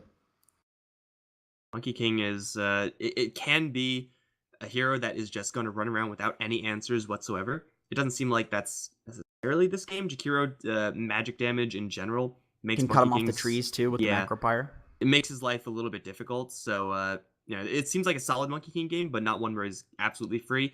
With the Nature's Prophet and a Night Stalker, though, UCLA are going to be working with an absolute truck ton of vision. And of course, in this game, vision gives them glimpses. And glimpses give you kills. So they will be able to just look for whoever in the area. And if they get a split second of vision, then that guy is probably dead. So their pickoff power is super non-traditional here, UCLA, but it is going to be good enough. And you could really do about that as CU. Oh, that's an interesting pick into a Night Stalker silence, I guess, because the Night Stalker has to silence. Now the Night Stalker has to choose between silencing the Naga and the Brew, but I think the Brew being a core is important enough that if you disrupt or ulti the Brew, you're pretty happy with that, and then you can Night Stalker silence the Naga Siren. So if the execution is there, but yeah, I know I really like that actually, the Disruptor Night Stalker combo. I didn't even think of that. In terms of just what these heroes do, minus the vision, they kind of have everything you would want in supports. It's one of these weird duos, kind of like Naga Jakiro, where there's not a particular reason why they're, well, other than the one you just mentioned, but what I was thinking about before was Disruptor Night Stalker. They kind of do it all, They have a little bit of disable, they have a little bit of ganking, a little bit of this, a little bit of that, They kind of cover all bases, but then they also have this ridiculous glimpse and vision combo with the Night Stalker, especially with that Aghanim Scepter pickup. So yeah, that is an incredibly strong support duo. Actually, now that I think about that, and then also you have a nice roaming support, and then a nice laning support. These are nice complementary heroes for a lot of reasons, actually. On the other end, CU they are going to be picked off, but in that situation, it's only if they are found one at a time. They have built now, they're done, Oh, a drat that pushes Tinker. incredibly powerfully. Like, Jakiro always will give you push. Adding a Dragon Knight to that gives you even more tower pushing power. And with the Brewmaster and Tinker, like, these heroes just ensure that your push is going to go off. Tinker, though, is going to be a hero that is, I mean, it's still good with what you have, but it's going to have some rough matchups going the other way because Ember Spirit is pretty good at dealing with Tinker. Pretty Monkey good, King, yeah. Nature's Prophet, Night Stalker, they're all kind of the same. Yeah, I think yeah, this push lineup coming out from Colorado, I think they could do some serious damage if they win the early game. I mean, Ember is a hero who, if he loses the laning phase, he needs a little bit of time to come online, and you can very easily run down towers with a Dragon Knight with the Brew. Even the Brew does tower damage with that Earth Panda. Tinker, he can TP to the Brewlings in a fight. I mean, that is a classic combo right there. Tinker Brew, you Brew split, Tinker TP's in. You have the Brew just causing all this chaos. Tinker is rocketing. Doesn't really matter that he's in the fray because you have a Brew Panda split to protect you. And then the DK on the back line can just be taking the towers very easily. So yeah, I actually really like this lineup coming out from CU. But the thing is, actually, Monkey King and Ember are two very great heroes for dealing with the Tinker. Honestly, so is Night Stalker. And I know this is going to sound really crazy, but I think Nature's Prophet is actually a pretty good Tinker counter if you get enough of a lead on that hero, if you play the hero well enough. I know Tinker's typically considered to be a Nature's Prophet counter, so a Spirit Breaker, but I think that if you play Nature's Prophet well enough, he can counter Spirit Breaker, he can counter Tinker, because these heroes go global, right? They go somewhere, and if you're just not the hero that's getting, if you're not allowing yourself to get countered by Spirit Breaker or Tinker as a Nature's Prophet, if you're not TPing in and dying to these ganks, if you're the one that's responding to their global, well, technically you're a counter to them, right? Maybe I'm just kind of biased because I'm an offlaner here, but anytime somebody picks Tinker against my Nature's Prophet, I'll be like, all right, I'm going to get a Blade Mail, I'm going to get an Orchid. Anytime you TP to a lane, I'm going to hunt you down, man. That is my feeling when I'm playing that Nature's Prophet hero against this Tinker. But with that being said, obviously, traditionally, Tinker, very, very good against a Nature's Prophet. But he's dealing with the Night Stalker as well, who can see in the trees. Ember Spirit, who can get on top of him with the Remnants. Monkey King, who can scout the Tinker in the trees. There's a lot of ways to deal with this Tinker in this game right now. I think, like, the easiest way to see Tinker counter Nature's Prophet is March of the Machines will stop Nature's Prophet pushing. Yeah. So, like, you can't really use Nature's Call to a huge degree if you're Nature's Prophet, but you just kill the Tinker and can't stop you from pushing if he's dead. So that's usually a pretty effective way of going about that. Yep. We have you can get a Blade Mail too. Yeah, we have a little bit of a mix up. Dappersaurus was the Underlord, and we got Extra Thick. I mean, playing a Brewmaster, so points there, dude. You did it. But I wonder if we're actually going to see a full on role swap here. Seems like I don't want to get curb stomped, please, says Jakiro. Well, neither do I. That doesn't sound pleasant. Monkey King is running around as the Greevil. It's like it'll just be a just a 2-2 split here. And the lane's looking like what you would expect. Just Ember Spirit going towards the mid lane, Monkey King safe, Nature's Prophet off lane. Yeah, we still don't have any of those off lane pulls going on right now. Might be a little bit costly if it's going to be a full tri-lane with the Monkey King up against another melee hero. Drunken Haze, Drunken Brawler, really good up against Monkey King, but really bad up against 3 heroes. Yeah, I definitely think that these offlaners are not prioritizing the offlane pull as highly as I think it should be prioritized in this patch. Nature's Prophet, I can kind of understand because I think they had vision of the Naga on the middle lane, and with those treants, he's actually pretty strong at dealing with this Jakiro down here. But Brew, on the other hand, he's going to get nothing in this game. Here's something to think about. If you pull the creep wave, right? If you pull the creep wave and you get 1 creep wave of full experience, it's equivalent to getting 4 denied. 4 creep waves. 1 equals 4 if you're getting completely zoned like this. It is absolutely worth it. 30 seconds compared to 2 minutes of time, and you get the same XP. I think offlane pulling is just so broken right now. I think it's so broken, unless you absolutely don't have to do it. Like in this bottom lane, I think this Nature's Prophet's having a pretty good time down here. Nature's Prophet doesn't If like a hero is not gonna do it, a hero like Nature's Prophet doesn't have to. But even then, like just send the treants and they could just do it for you. Yeah, you could. Absolutely no risk Safe. to that. It's what you used So to see safe. Lone Druid do a lot Oh, I in do that these all the time with offlane in pubs. situations. Yeah, that's one of my pub winners right now, dude. Is Lone Druid. People just don't expect that, man. There's a bear coming out, cutting every wave. They're like, man, how do we lane against this? If I can't lane at all, I'll pick a Lone Druid because you can just cut with the bear. It's so easy. Nature's Prophet is getting to level 3 now compared to the level 1 with 1 creep of experience on that Brewmaster. Certainly a high roller. Over in the mid lane, it is going to be pretty even. We don't get to see Ember Spirit versus Tinker all that often. Worth noting that Flame Guard protects you against magical damage, and Tinker Laser is not magical damage, so still works fully. So getting a couple more points in that could be really powerful up against that Ember. Dude, Tinker is beating situations the like this. shit out of him right now. Yeah, just right click, Laser. And one thing to note about this Tinker Ember Spirit matchup is that it used to be decently Ember favored because you have that kill potential at level 6, and just because Ember, melee hero, doesn't really care all that much about the laser blind because you can push out the waves with the flame guard. Got thick, I think. Brew is looking, he's using a salve. Okay, well, he wasted a salve. That is not ideal for Brewmaster. He has no regen. He has no regen. He's level 1. Oh no. And the courier is on the bottom lane, so he can't even get any regen. Oh, what it's do time you to take do? the walk of shame, right? Oh, he is taking it. Oh wait, he's kind of blocking. The thing is, the creep wave is it's pushing in to the dire side. There's 3 creeps versus 2, so it's gonna get worse. He can't really go up. I think he's just gonna die here if he stays in lane like this.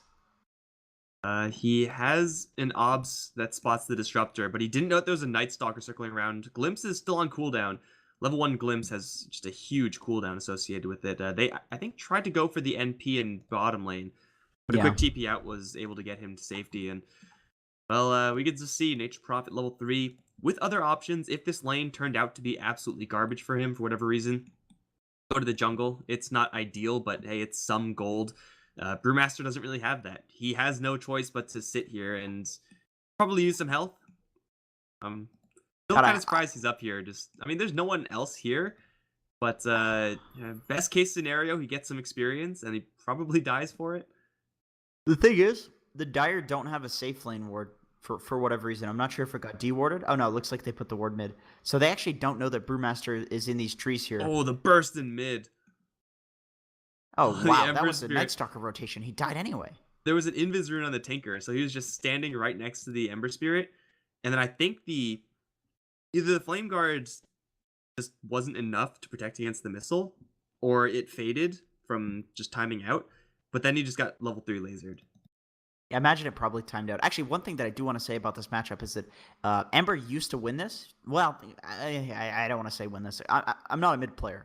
I play mid occasionally, And I play a lot of Tinker, actually. I'm a Cancer player. But Ember used to do pretty well in this matchup. I think Tinker would probably do extremely well now, though, because Ember only was such a strong mid laner because of the poor man's shield. You could just sit there and tank the hell out of a creep wave while flame guarding it out. Now, not so much. It's a lot less safe to do that. You're going to take a lot of right-click damage from the Tinker, who is no slouch in terms of damage that he does. He does 70 right-click damage right now at level 5. So he's actually hitting this Ember very, very hard with his right click because it's just a stout shield. Brewer's getting gone on top. I think Brewer's just dead. He's still level 1. Oh, no. Oh, extra thick is extra dead. With Monkey King right on top of him. Over in the mid lane in the meantime, they also go for the Ember Spirit. Jumped in on him with the ensnare. Nothing you can do about that. And then just run him down. Killing off a level 1 Brewmaster is whatever. It sucks for the Brew, obviously, but trading that for a level 5 Ember Spirit, getting your Tinker accelerated, that is a really nice rotation from the Naga Siren and the Jakiro. They are going to leave the DK down here by himself. And the DK should be doing just fine up against an NP, but Nature's Prophet's farm is going to be now uncontested on this bottom lane. Yeah. Yeah, NP's going to... Oh no, not the Brewmaster again. Dude, oh my glimpse God. into Primal Spring. That absolutely destroyed the Brew. Plus he gives them the Jingu stacks. You know what you need to do at this point as an offlaner? He needs to deward the safe lane ward. He needs to purchase a sentry ASAP because There's no way that he can jungle right now, especially without a Quelling Blade and at level 1. I mean, honestly, I think at this point they probably just give him another lane and send somebody else to the off lane, or just send Tinker to jungle or something like that. They definitely need to give him a lane. He needs to get something. But I think dewarding the safe lane war is definitely something that as an offlaner you need to do, because after they go on you like that twice, clearly they know that they know where you are. You could see that the supports immediately move to the top lane as soon as they see the, well, not now, but before. Oh, well, the DK is getting dove. Chasing down the DK. Yeah, Night Stalker did draw tower aggro. We'll throw out the Wrath of Nature now that that's up, but level 6 armor on the NS. Shrugs that one off, and over in mid lane. Looks like missed a party. Yeah, they do kill off the Tinker, but dive a little bit too deep. Dappersaurus ends up getting in there and is able to collect a lot in response. Man, Wrath of Nature, I guess, used to help out that mid situation. So Ember Spirit once again gonna fall. They do take down a Tinker at least this time, so the trade isn't quite as bad here for UCLA. But I mean, you're just talking about getting this Brewmaster a different lane. Are you gonna go bottom? If so, like, you're still in a lot of danger. Speaking of a lot of danger, Dappersaurus lands a nice Ice Path, dual breath onto 2, but the stick drops, and it drops hard on the Jakiro. The Glimpse is still available. There is not enough vision. We'll be able to slip out of there, but yeah, I don't really see any safe lanes for the Brewmaster, and by shoving the Brewmaster bot, you put the DK top, and Monkey King level 6 at this point. Even though he only has 1 point of Jingu, will just thrash the DK, won't he? Yeah, DK would feed in this lane, unless they rotate all of the supports up here, but then the entire tri-lane of the Dire is just going to move to the bottom lane and be against the Brew anyway, so, and it looks like he might be dead again. Is he? Oh, miss? Yeah. Miss? Okay. Yeah. The thing is, alright, it's not Tinker's fault, because he's obviously dominating this mid lane, but when you go for this nuke build, you can't go to the jungle and give somebody your lane, which is something that he would be very comfortable doing if the Brew needed this lane and he had that March of the Machines, but he doesn't. So Brew basically has nowhere that he can go unless he wants to take the DK's farm. But I don't think that putting the DK top is good either. So nice treant blocks. Well, yeah, good blocks. Always putting 2 in front. And there is a TP on the dirty. DK.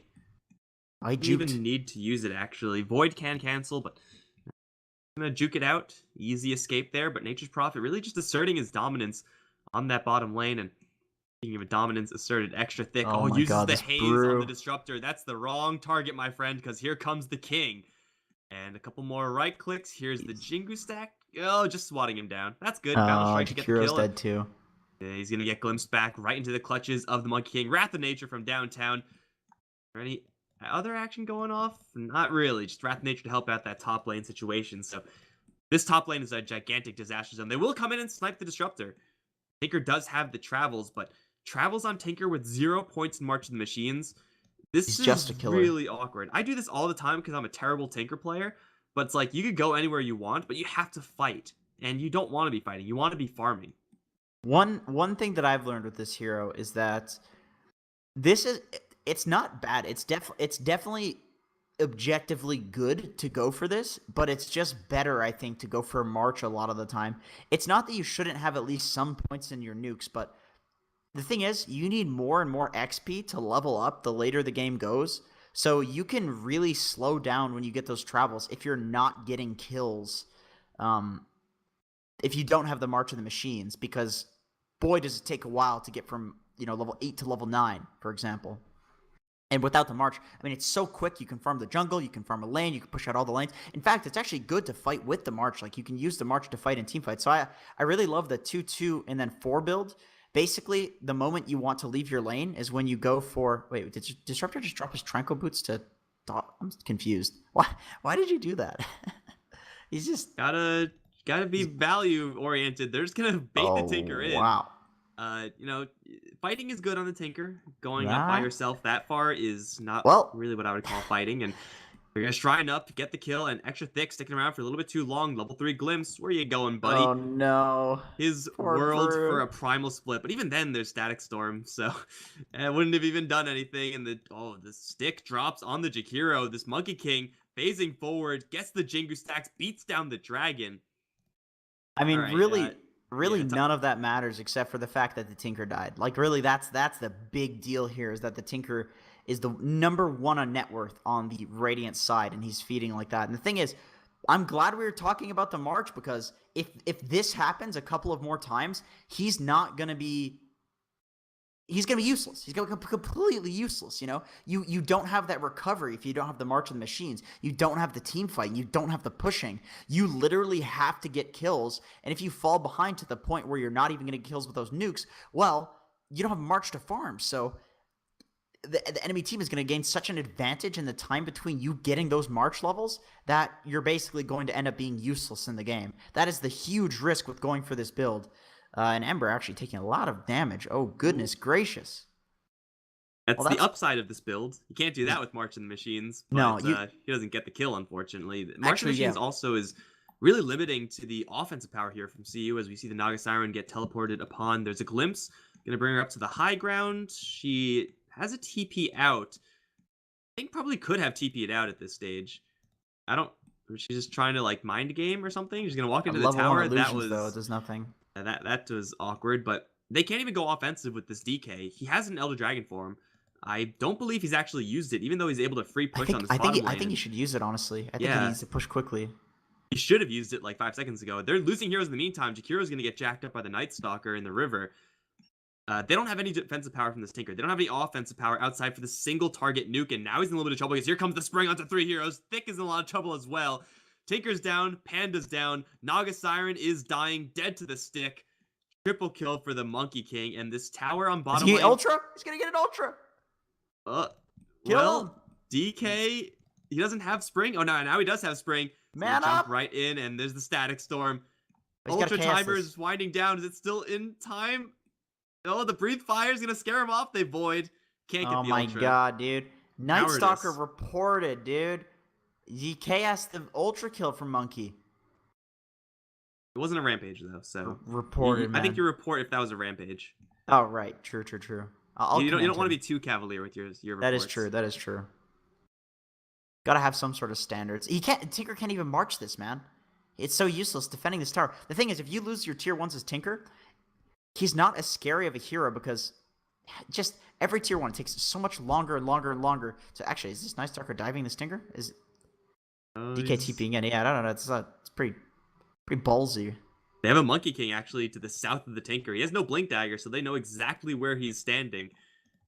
Primal Spring, just tree hopping towards him. They get the silence. And that means Tinker is very sad, and he is also very dead, and so is the DK, actually. He TP'd in, so he can't TP out. There's one too many heroes here. There is no way he's getting out of here. He's tanky, but he's dead. There's no way he survives this, unless he's some sort of god. Golden god. What else is everyone else doing, though? Naga Siren and Brewmaster are trying to get some farm on top lane. DK is still alive. Jeez, I was looking at the other lanes. Okay, just die already. There you go. But Brewmaster's finally level 6. He's getting some time to farm. It's not going to bring him out of this hole. He's on the bottom of the net worth chart, literally. But at least he has Primal Split now. So he can at least do something in these fights. Jakiro, who is also having a very rough game. Jakiro's 1-3. He's below the Jakiro. Oh, this is so sad. Man, ultra thick. Extra thick, I should say. What a rough game for him. He was playing support last game. So he's playing support again this time. And oh, the Jakiro... They're racing for the bottom of the net worth chart, and Jakiro making a push for it. Big commitment in with the Ember Spirit, trying to get that kill ASAP. Burst still has him kill off Dappersaurus, and then we'll be able to walk away. Tinker has 1 point in March of the Machines. Big who cares. They're going to pick a fight with the Nature's Prophet, but they don't have any true sight. Oh, they're after Nature! God! Not thick enough, and now the Tinker actually in a little bit of trouble because Nature's Prophet is still on his ass. He can TP out right now. But now it's too late. He's dead. Here comes the tree hop in. One more right click. Easy kill. Beyond godlike for the Monkey King. Yeah, this doesn't seem like a game where CU can really do much more. This is a stomp, to say the least. They didn't want to be curb stomped. Here we see the Nature's Prophet functioning beautifully against the Tinker. I'm glad I mentioned that. Maybe I seem a lot less biased towards offlane now. Damn mid laners countering my damn offlane heroes. But this Nature's Prophet doing a really good job scouting in the trees with the Sprout for the Tinker. TPing around. Killing him. Making him useless. Taking the towers because Tinker did not go for March. I mean, he's got level 1 March right now.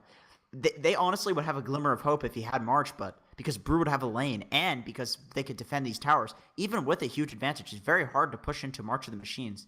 But with these nukes, I mean, it's hard to see how they come back from this, especially with the DK safe lane. That's not like an anti-mage or something, This hero, it scales, but not in a way where you can, 1v5 this at a certain point. And his farm isn't that great compared to that of the Monkey King, who was almost double his net worth. The plan I saw coming out from CU was we're going to have the DK get that farm, use the Elder Dragon form to slow siege towers, knowing that if there's a fight, we'll have March layers, we'll have split, right. And then it's just a super safe push every single time. That's what I was thinking too. Quite a long cooldown, but because they are so far behind with no March and DK has no items, you can't push. You're getting killed off. You have no other options offensively, so you have to play fully defensively with no March. You can't really do that, especially when the Wukong command comes out, triple jump in from the Ember Spirit, stomps extra thick, poor guy, and now onto the Naga Siren as well. Wrath of Nature. Well, they got the Tinker. Bouncing. It's also going in towards the bottom lane where the Tinker is caught. The Jakiro and DK all going to show themselves. The Monkey King is going to give chase. Primal Spring onto Dappersaurus. This Jakiro in a hell of a lot of trouble. DK is shoving back the Ember Spirit, but he doesn't have any threat. He has no damage items. In fact, really has no items at all. This game, they teleported into the base. They're going to jump right in. They still have the Jingu stacks, and they're going to get a full wipe. DK is down 5-26, dude. Row with the Magi BM? Maybe not, but this is looking pretty over. We saw for a second there in the middle lane push when the Monkey was in the trees, the Tinker dropping the March. We saw how scared the Dire was of just the level 1 March. Imagine if he had that level 4 by now. Imagine if he had that for the tier 1 defenses. I feel like things would be a lot different in this game. We saw with the level 1 March that the Dire, even with an 18k, obviously we see it and they don't, but with an 18k gold net worth lead, they still didn't even want to go into the March until they killed the Tinker. And it's a level 1 March. So now, with the March levels coming up, does it even matter? Monkey King's going to have a BKB soon. Who cares about March of the Machines now? Nature's Prophet, he's got an Orchid. He can Orchid the Tinker in the backlines, stop the Marches altogether. He can Shadow Blade out. The items have just come online, and now that he does have the March of the Machines online, I mean, level 1, even if it's level 4, does it even matter at this point with the BKBs and the Shadow Blade and Ember Spirit having the high levels in the Flame Guard? So unfortunate when this happens on Tinker. I mean, believe me, this has happened to me too, where you're like, oh, we're going to fight a lot. You take a couple fights poorly, and it's like, oh, I have no way of coming back online. And Ember is diving the Tinker. It looks like he's just dead again. Jump in onto the Glimpse point, and Tinker, there's even an Orchid mixed in there. Looks like the Nature's Prophet is able to complete that one, along with that Shadow Blade. So, no Blade Mail just yet, but again, no March of the Machines means you don't need to go for the Blade Mail. Nature's Prophet is 100% full-on countered the Tinker right now. Obviously, the net worth discrepancy, it's like an 11k hero will generally beat a 5k hero, but yeah, there's very few options for this guy to get experience. Yeah, well, okay. How does he do it? I feel like I'm beating a dead horse at this point, but I feel like I need to justify myself because I know a lot of mid laners would disagree with me. But if you can take all the tier 1s versus a Tinker, the game is so much easier. And I feel like Nature's Prophet just allows you to do that before the Tinker is online. But it's a complementary hero. Like, you need your team to be doing well, or else the Nature's Prophet's going to feel completely useless. But in this game, obviously, with his team doing so damn well, he just looks so strong in this game. But that's complementary heroes for you. Your team does well, and they'll complement you, and they'll take towers, and they'll make it look like, oh god, this NP hero, so strong, but really only strong when his team is strong, when he can help those ganks and stuff. 23k lead, I would say, is the team is pretty strong. Yeah, they're doing pretty good. They're definitely not doing bad. 23k. There is more thousands of net worth lead than there is minutes in this game. That's pretty goddamn absurd. What's the GPM looking like? Let's see. GPM's looking like, oh god, Nature's Prophet 591, Monkey King 590, Ember Spirit actually only at 390. I mean, at this point, that looks small because the Natures and the Monkey are just so huge in comparison. Tinker's still with the level 1 March. Nature's Prophet and Monkey King have the net worth of the entire enemy team. So yeah, it's ridiculous, man. I mean, I'm just trying to think of different ways to say how far ahead UCLA are right now. They're very far ahead, and now they're actually looking for a death blow. March of the Machines spam usually would make this fairly difficult. Nature's Prophet, whereas he's actually still on this bottom lane. The beauty of Nature's Prophet in this scenario is that you could just make a couple of trees, send them through the top lane, and have them push, and then have your Right. main hero either be there pushing with your trees or on the bottom lane when a fight is going to break out. So you got to split the Tinker's focus, and that's usually how you crack a Tinker's base defense, by pushing several lanes at once. Yep. We'll find a DK with the chains. Magic weakness is going to hit pretty hard up against this hero. You can see Tinker, he has his hands full on the top lane. And but on it's mid. the level March is just doing. It's a level 2 March. It's doing barely anything, and he's actually getting got on by the Nature's Prophet. He might just die to this. He's dead. Dude, Shadowblade Orchid, easy solo kills. Yeah, Well. now Field goes up, catches the Jakiro. They're going to charge in and drop the Circle of Monkeys, and that's going to force everyone to go on full retreat. But the BKB protects the Monkey King from that song. He's going to start going to work on the Brewlings. The Earth aspect is dying right now. If you lose that one, then you most likely lose the hero. They'll try to just focus instead the DK, and he is really, really tanky, but the Monkey King with this Jingu stacked up, he is going to do quite a bit of damage. Doesn't have the Boundless Strike. They are taking top racks in the meantime. Glimpse back onto the DK. Night Stalker will struggle to get the finishing blow, but will eventually do so. And now chase forward for that Jakiro. Still top racks. That's been claimed at this point, it looks like. But oh, the stick drops. GG is called. And the Nature's Prophet wasn't even in that fight because he doesn't need to be. He was busy killing the Tinker and taking racks. Well, that was definitely a stomp. Definitely some confidence coming out of that first game. It looked like UCLA kind of shook off a little bit of their I don't want to say rustiness, because I don't know if these guys have played recently, but they definitely got the first game jitters out of the way and really stomped the second game. I mean, every single lane was just a disaster, and counters and analysis, all of that doesn't matter if you stomp the lanes this hard. It's just a snowball to victory. It's just so easy when you have the lanes go like that. It's also just naturally a draft that UCLA picked up that's kind of more conducive to playing fast. Like when you pick up an Alchemist, unless you throw him in a support role, like you're going to be taking a slow game. Like that's just how True. the game is going to go. Yeah, makes so sense. Maybe if they didn't have Alchemist, maybe if they had a Monkey King, for example, in the last game, then game one would have looked a lot like this. But right. Forced to play the slow game, they did it decently well and they won. And now playing a little bit of a faster game, and I mean 14-0-10, 4-0-12, 9-0-15. Yeah, that's what you want out of your bigger heroes. Good God, a lot of zeros there. Yeah, and that's not on the kills. That's on the deaths. That's all on the other end. DK, the Brewmaster. And it definitely seemed like this game there was a little bit more of an apparent skill discrepancy. Like we pointed out a lot of issues with that Brewmaster, skill build issues with the Tinker. DK just not really being an assertive enough hero up against that Nature's Prophet matchup. So maybe just not enough power in these lanes, or maybe not enough lane management to make that power actually apparent. Actually, if you look at the ranks of these players, it's a lot of Divines versus the lower ranks. So it does look like there's a bit of a skill differential in these teams for sure. Obviously not that rank means everything. Synergy does mean a lot, but when it comes to laning phase and there's these kind of 1v1 skill matchups and things like that, definitely you're going to have these Divine players with a lot more experience playing in those matchups against stronger players in those pubs, That's just the nature of open qualifiers, collegiate leagues, stuff like that. Like it's hard to get like a consistent baseline of balance between the skill levels of those teams. So congratulations to UCLA. Will pretty much just completely wipe out CU here in a very quick best of 3, and just taking another win notch for them.